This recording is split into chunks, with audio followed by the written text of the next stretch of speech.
Jesus, the word, forever true, always the same. Hallelujah. Jesus, the word, forever true, always the same. Hallelujah. Jesus, the word, forever true, always the same. Hallelujah. Jesus, the word, forever true, always the same.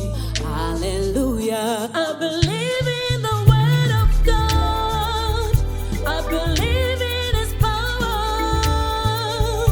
I believe in his saving grace. Hallelujah. Tinotenda Mwari kunyange nezuva ranhasi tichitenda kuti Mwari ndovatitendera kuti tive pano uyezve tiri panguva yemusangano wakadai, tiri panguva yerevival. Tinoziva kuti zvakaoma kuve nenguva inenge ichirema munguva dzakadai, so zvinhu zvakaomera vanhu, asi tinotenda nekuti Mwari vane zvakanaka zvavakatigadzirira. Ndinotenda kunyange zodzo reimba ino nekutipa mukana wakadai, so chinhu chakatinakira kuve pasi pe-this anointing tichiropafadzwa, tichikurudzirwa. Zuva ranhasi ndichasvika patinogoverana kubva mukati meshoko raMwari tichinzwa kuti Mwari vanoti kudiko kuupenyu hwedu, tichinzwa kuti nguva dzakadai tingararama zvakadii. Amen. So musoro wenyaya wandinawo ndoda kutaura pamusoro pekuzarurwa kwemaziso. May God open my eyes. Mwari vazarure maziso angu kuti ndigone kuona. Tikatarira even our theme yatinayo muzuva ranhasi tikutaura pamusoro pekuti preparing for the season. Preparing for the season. Tinogadzirira seiko nguva yakafanira? Tinogadzirira nekukwanisa kuve vanhu vanogona kunge vachiona. Amen. Tichaverenga Bible shoko raMwari kubva muna 2 Kings chapter 4 kubva pavhesi ya8 ndipo pane nyaya yedu. Ndichaverenga nerechirungu. Now it happened one day that Elisha went to Shunem, where there was a notable woman, and she persuaded him to eat some food. So it was often as he passed by, he would turn in there to eat some food. And she said to the husband, "Look now, I know that this is a holy man of God who passes by regularly. Please let us make a small upper room on the wall, and let us put a bed for him there, and a table, and a chair, and a lampstand. So it will be whenever he comes to us, he can turn in there." Amen. Mwari varopafadze kunyange kuverengwa kweshoko ravo. Pano pataverenga pataurwa pamusoro pemurume anonzi Elisha.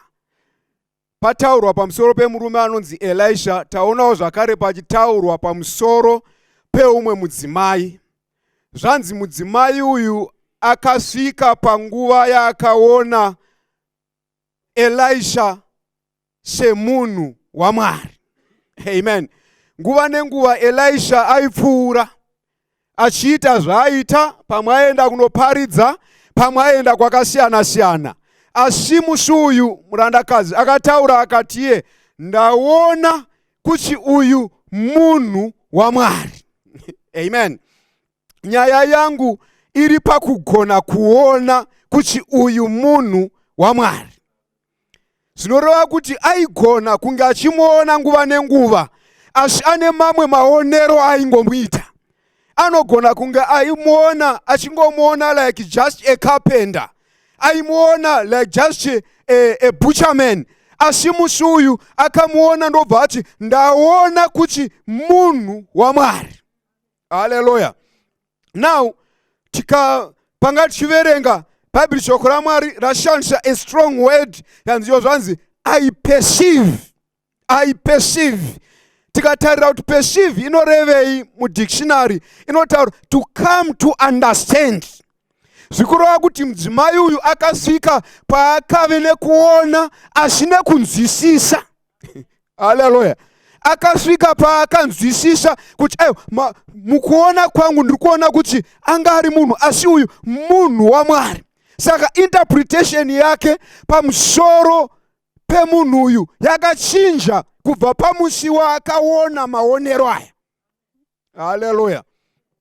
Ndinotenda Mwari nekuti tinofanira kusvika patinochinja maonero edu. Amen. Chogona kuve nekuona kwakadzika. Kuona kwakadzika ndiko kuchatipa ziso rekuona kuti wandiri kutaura naye, he is not just an ordinary person. Asi uyu munhu waMwari. Haleluya. Saka panoda ziso rekuona kwakadzika. Amen. Tinoridawo ziso rakadai. Tinodawo madzimai akadai. Tinodawo vakomana vakadai. Tinodawo vana baba vakadai. Vane ziso rinogona kuona kuenda pakadzika. Haleluya. Kuti pauno analyze chinhu, pauno analyze basa raMwari, wove nemuonero wakadzika. Haleluya. Zvanzi ndaona. Apedza kuona akabva aenda kunosheya nemurume akati, aiwa, tarirai baba vemwana, ndaona chimwe chinhu. Zvikureva kuti pane kuona kwekuti kana waona unonzwa kuti I need to share. Ndinodawo kuti ndigoverane nevamwe maonero andaita. Varipo vanouya vachiona nekuonesa zvakaipa pamusoro pevanhu vaMwari. Haleluya. Vanotaura pamusoro pekuti tarirai, inini ndinoona sekuti tinongodyirwa mari nguva nenguva. Hazvina kuipa maonero ake nemanzwisisiro ake. Asi uyu murandakadzi ari kuti ndaona kuti uyu munhu waMwari. Haleluya. Saka ndaona ndoita sei? Ndobva asiyane nemurume wake zvikanzi zvanga zvakadii kuti tigadzire kamuri. Zvataona kuti munhu waMwari zvanga zvakadii kuti tigadzire kamuri rekuti munhu waMwari paanenge achiita basa rake achipfuura anombozowana nguva yekuzorora. Kana tagadzira kamuri toisawo mubhedha mukati. Kana tagadzira kamuri toisawo cheya yekuti agogona kugara akazorora. Toisa mwenje wokuti agone kuverenga arimo. Amen. Zvikureva kuti anga aine a deeper understanding about the man of God. Amen. Hazvingoitiki kana usina ziso rinoona. Unenge uchingoti ameno umwe murume arungopfuura. Ameno kumwe kuchechi kwatinoenda. Ameno zvimwe zvavanenge vachingotaura. Saka kana usingagone kuona nekunzwisisa, haugone kuita something. Bhaibheri shoko raMwari rinotaura pamusoro pemudzimai akasangana namambo Jesu. Hallelujah. That is John chapter 4 verse 7 to 17. Vakasangana patsime. Vasangana patsime ndobva Jesu ati kumudzimai uyu, ndipo mvura yekunwa. Mudzimai akapindura ndobva ati, maSamaria nemaJudha havadyidzani, saka handigone kuti ndikupei mvura. Jesu anotaura naye oti, idai waiziva wauri kutaura naye. Pane nguva dzatisingazive vatinenge tichitaura navo. Amen. Dai waiziva wauri kutaura naye. Ari kutaura nemunhu anogona kumupa upenyu. Ari kutaura nemunhu anogona kumupa zvese zvaangada.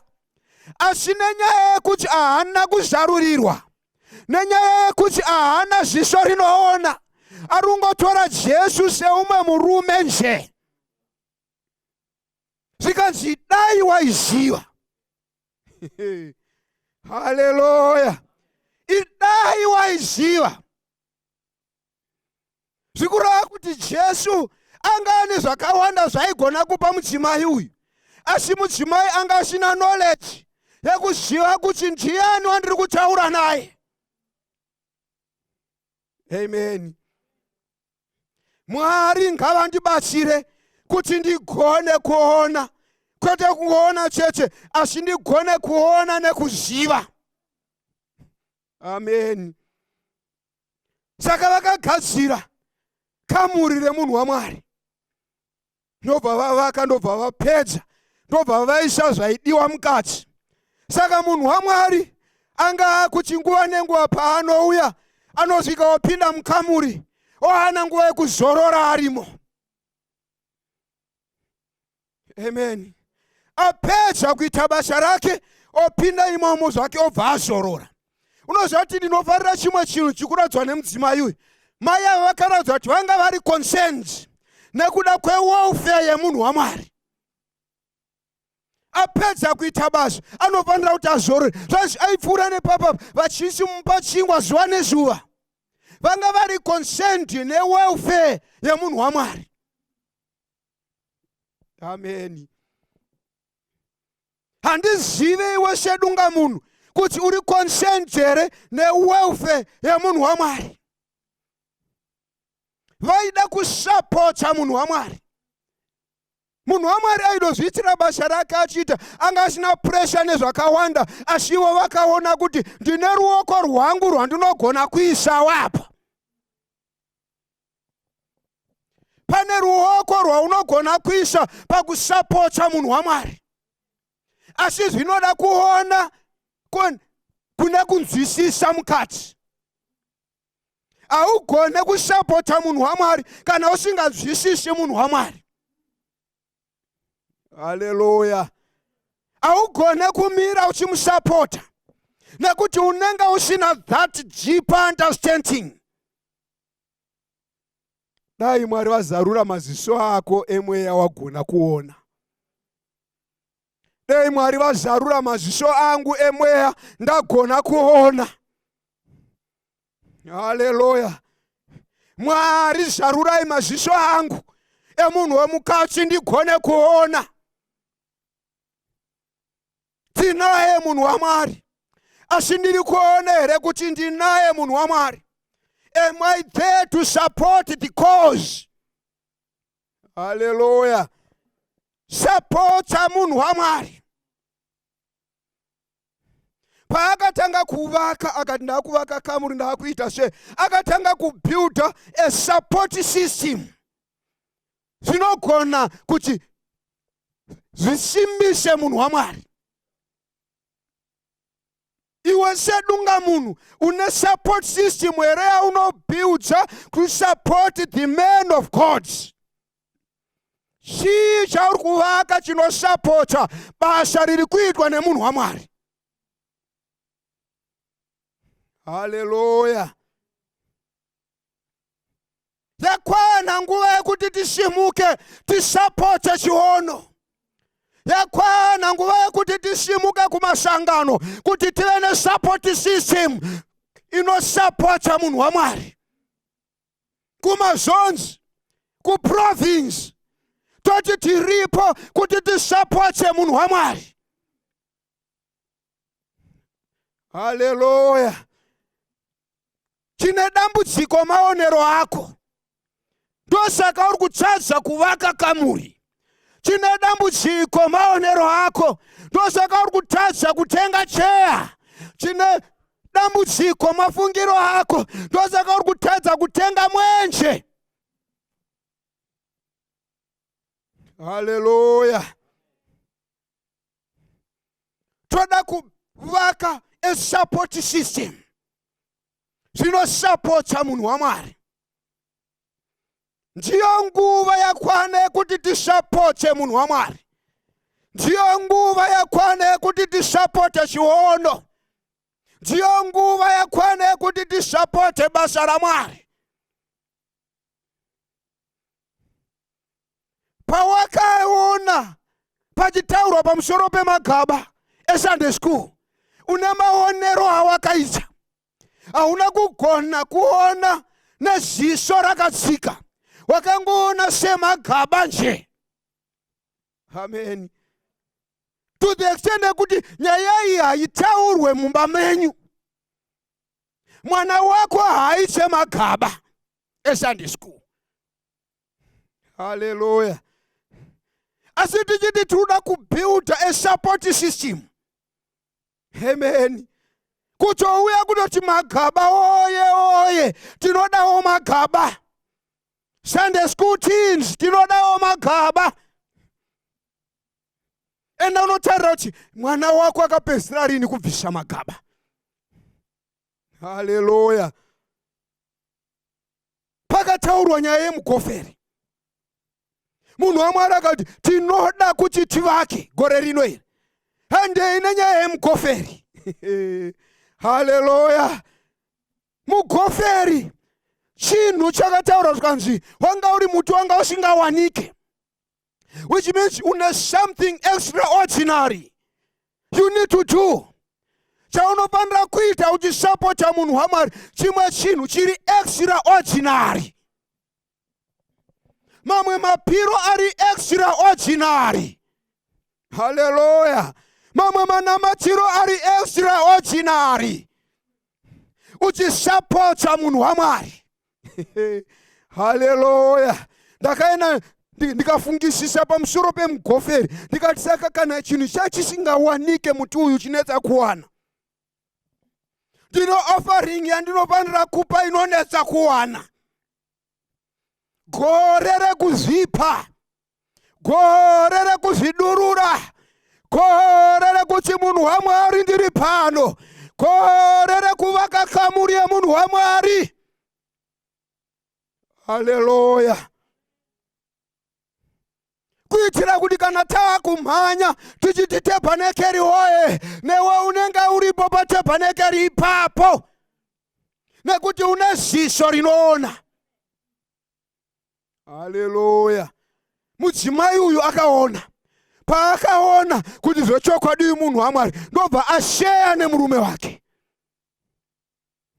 Taakuda vanhu vanogona kuona vosheya nedzimwe hama, voenda vachikurudzirana nyaya yekuvaka.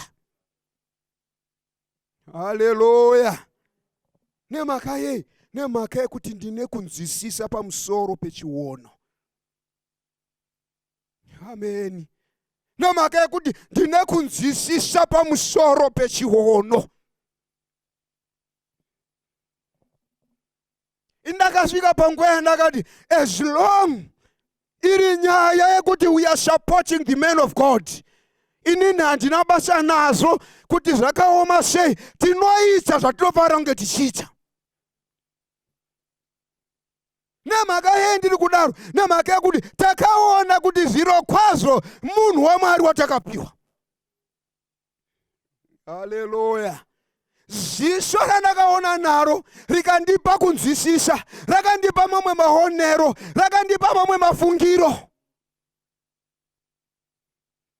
Ende pandakangotanga kuzviita, ndakatanga kuona zvichindishandira. Hallelujah. Saka mudzimai anoti ndaona kuti munhu waMwari.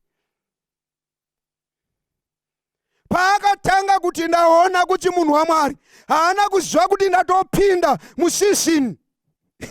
Hallelujah.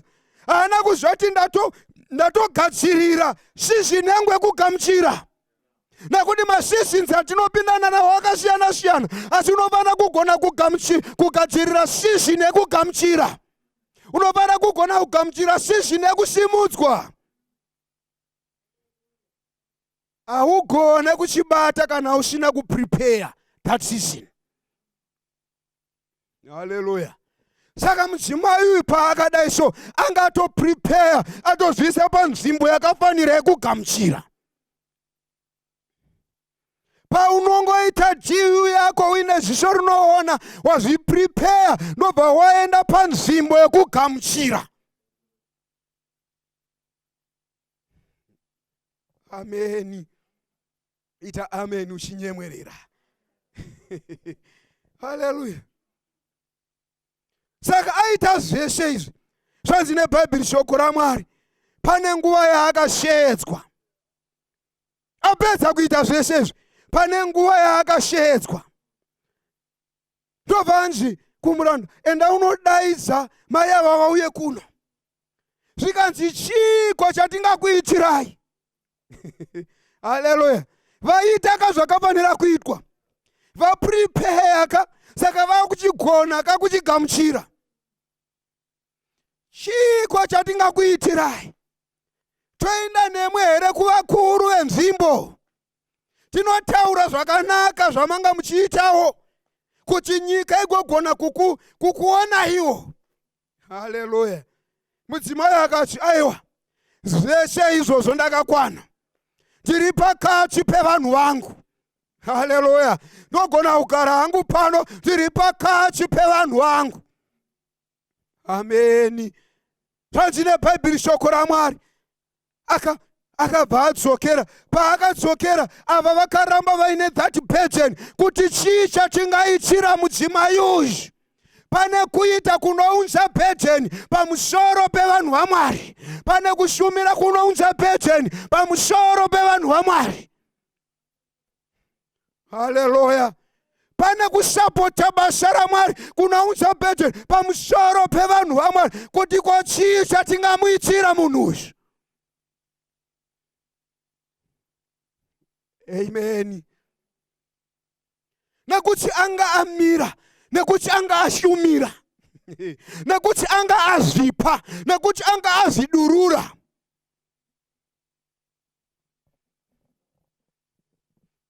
Haana kuve nemaonero akaipa pamusoro pemunhu waMwari.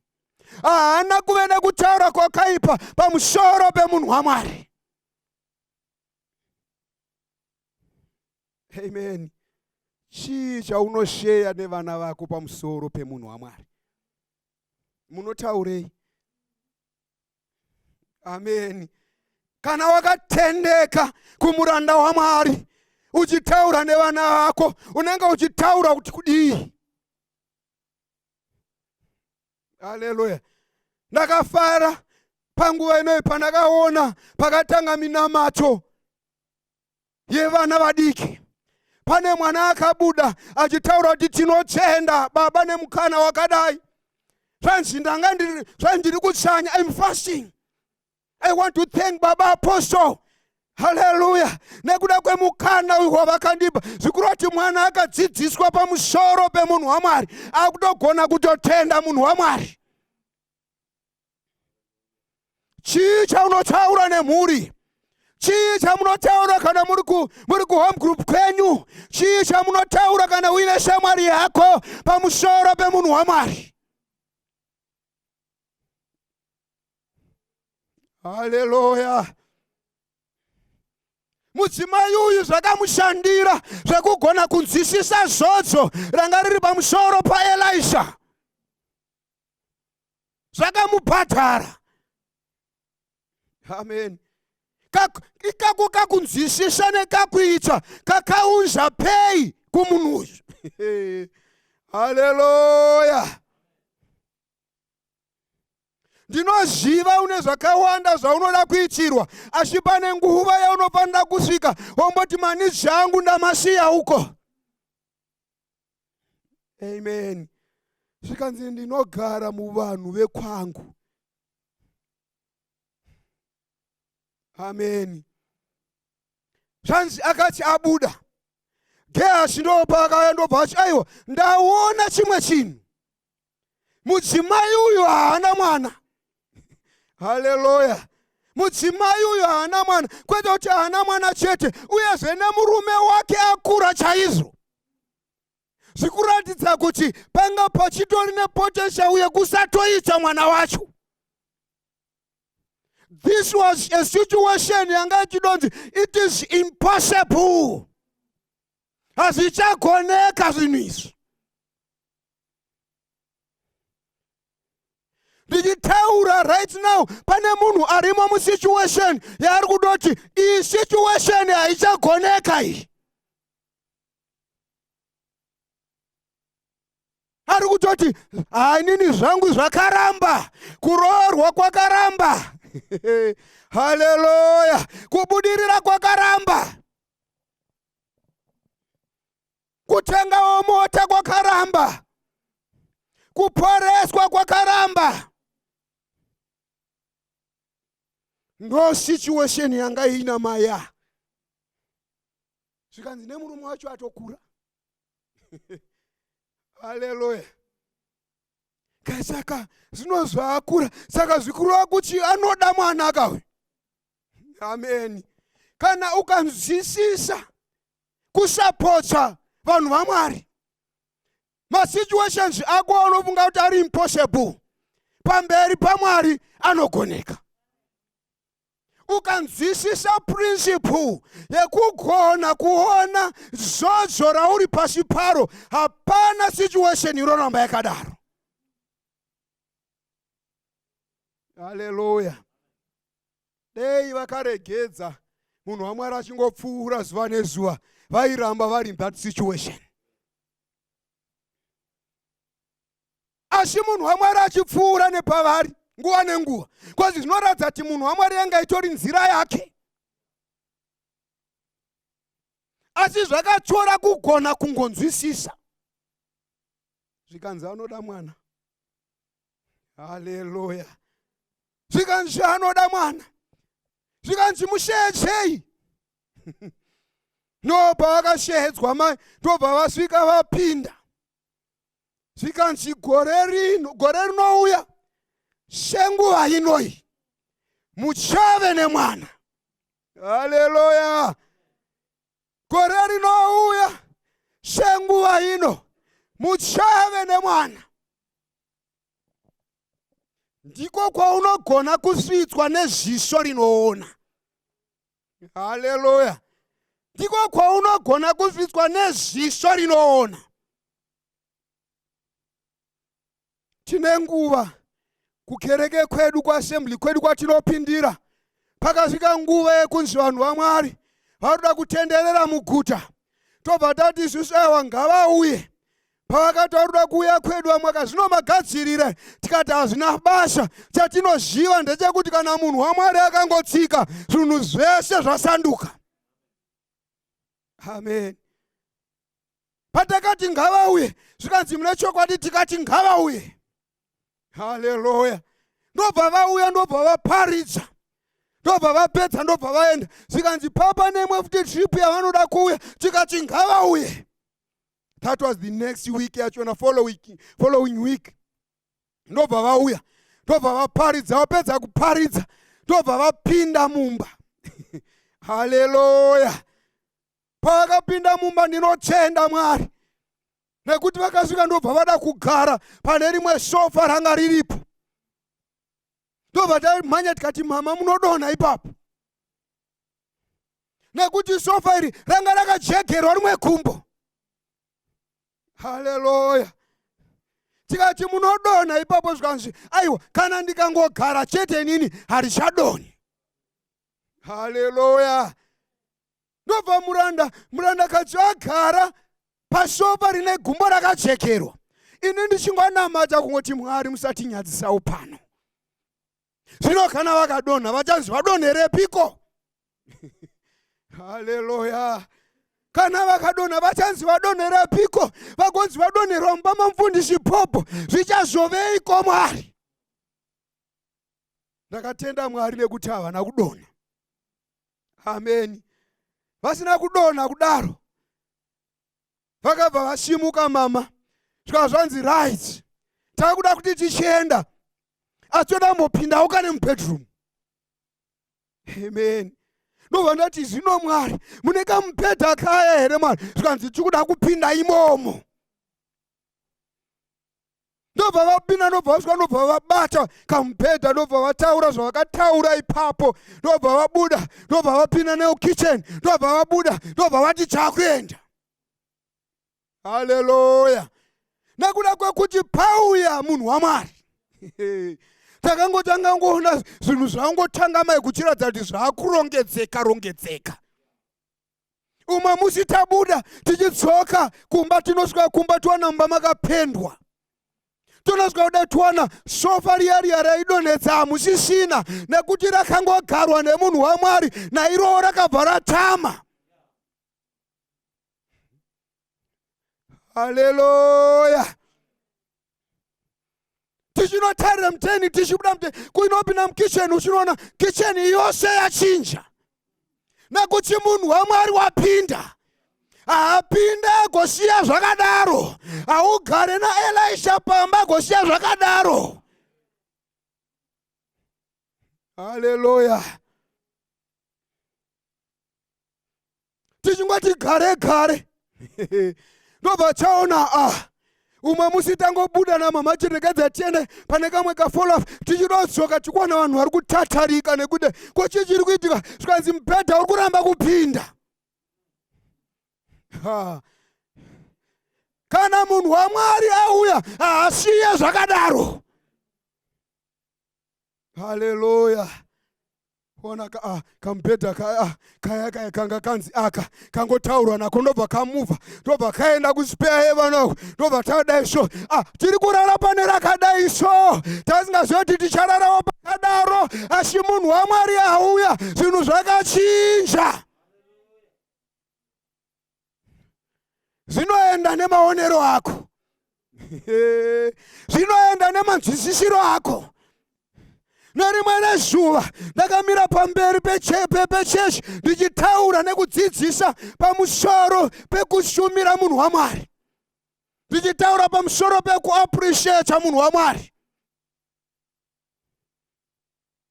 Ndangonzwa foni yangu ndobva yati message kiki. Ndobva ndatekedza nditarire kuti kochii. Ndichena ndinotarira so inini ndiri kudzidzisa pamusoro pekushumira munhu waMwari asi mufoni mangu matokandwa mari. Haleluya. Kwete kamari cheche asi mari inotyisa. Ndichakadaro ndakamira ndichitaura kukereke kuti vakomana zvandaichirwa ndingosvika panapa ndichiri mukurohwa nekadzungu ikako ndakabva ndanzwa kuti zvetiri imwe yapinda. Usatambe nemunhu waMwari. Haleluya. Usatambe nemunhu waMwari. Kana munhu waMwari akasvika zvinochinja. Kana ukave nekunzwisisa pamusoro pemunhu waMwari zvinochinja.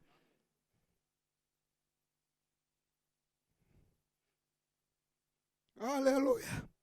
Pane imwe nguva munhu waMwari akasvika pane imwe chirikadzi yanga yatodya ichiti ndandichingotota kuti toda kungodya izvi chete tobva tafa. Zvikanzi nemunhu waMwari ndipe izvozvo. Amen. Kana makuya nemvura mouya oneka bhanzi supporting system. Amen. Zvakaichengeta haina kufa nenzara. Nguva yese nzara haana kugona kuiona nekuti panga pave nemunhu waMwari. Dambudziko redu nderekuti tirimo takagara mukereke asi hatinzwisisi pamusoro pemunhu waMwari. Tinonzwisisa here munhu waMwari? Tinonzwisisa here chiono? Amen. If you are going to conceive kuti wakuzoitawo mwana unofanira kutanga wagona kunzwisisa maprinciples ekingdom. So idei Mwari vandibatsira muzuva ranhasi. Dei Mwari vatibatsira semhuri muzuva ranhasi. Dei Mwari vandibatsira sedunga munhu muzuva ranhasi. Ndigone kuona nekunzwisisa munhu waMwari. Paanodzidzisa ndigone kunzwisisawo. Haleluya. Paanotaura ndigone kunzwisisawo. Haleluya. Paanonyora mabhuku ndigone kunzwisisawo. Paanodana musangano ndigone kunzwisisawo. Haleluya. Uri kutsvaka breakthrough. Asi breakthrough yako iri mukugona kuona nekunzwisisa. Kana ukatadza kunzwisisa zvatiri kutaura izvi, ucharamba uri pane kamwe kakona. Asi ndataura zvazvakandiitira mukati meupenyu hwangu. nekuti vakasiya vataura takatanga kuona change. Even kusangano vakasiya vatakura zvavakataura takatanga kuona change. Mafinances edu akatanga kusimuka. Vanhu vakatanga kuropafadzwa. Buda pavanhu vanotaura zvisirizo. Buda pavanhu vanokudzikisira. Buda pavanhu vasingaoni. Uende pavanhu vanoona. Haleluya. Nemhaka yeko ndauya nhasi neshoko iri. Ndauya naro nenyaya yekuti ndinoda kuti uite zvibereko. Ndauya naro nekuda kwekuti ndinoda kuti ubatewo mwana wako. Ndauya nekuti ndinoda kuti situation yako ichinje. Ndoda kuti ufambe musimba. Ndoda kuti ufambe mukugona kwaMwari.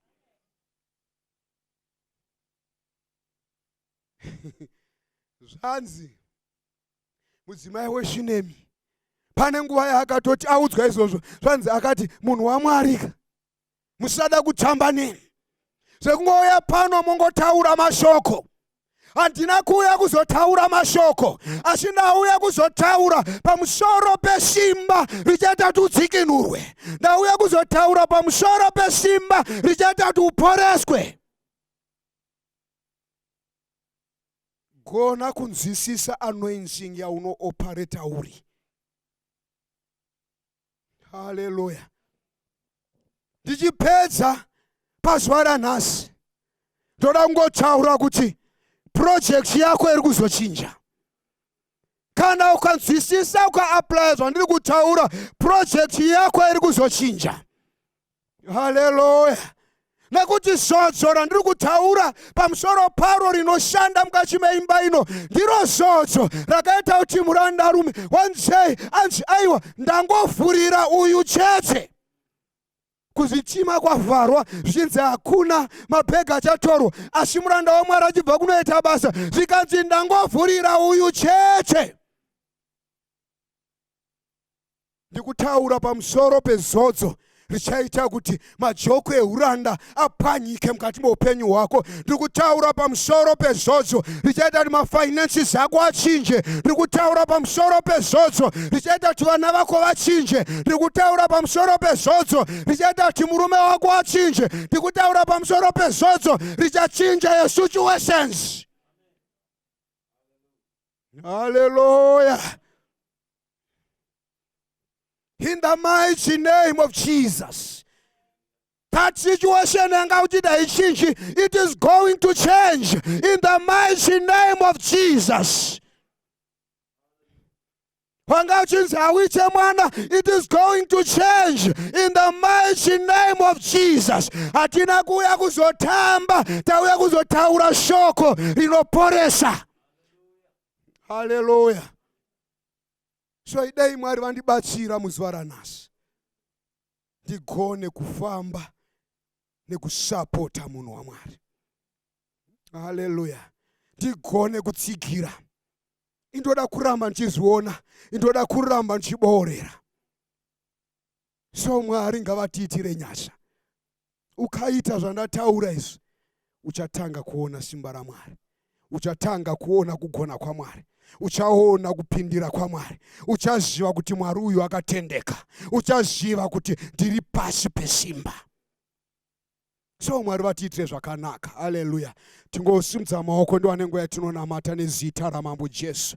Oh, rianda lambe namashimandela ravanzaya. Yambe namasanda larabashimandelere kutsuma. Mangwe talikati ya manjenje liyapembe na mutsumbe. Ningwe talikati ya pembe na manzaya. Baba ndinonamata nekutsenda. Tinokutendai Baba nekusandurwa kweupenyu. Tinotenda Baba kusandurwa kwemaonero.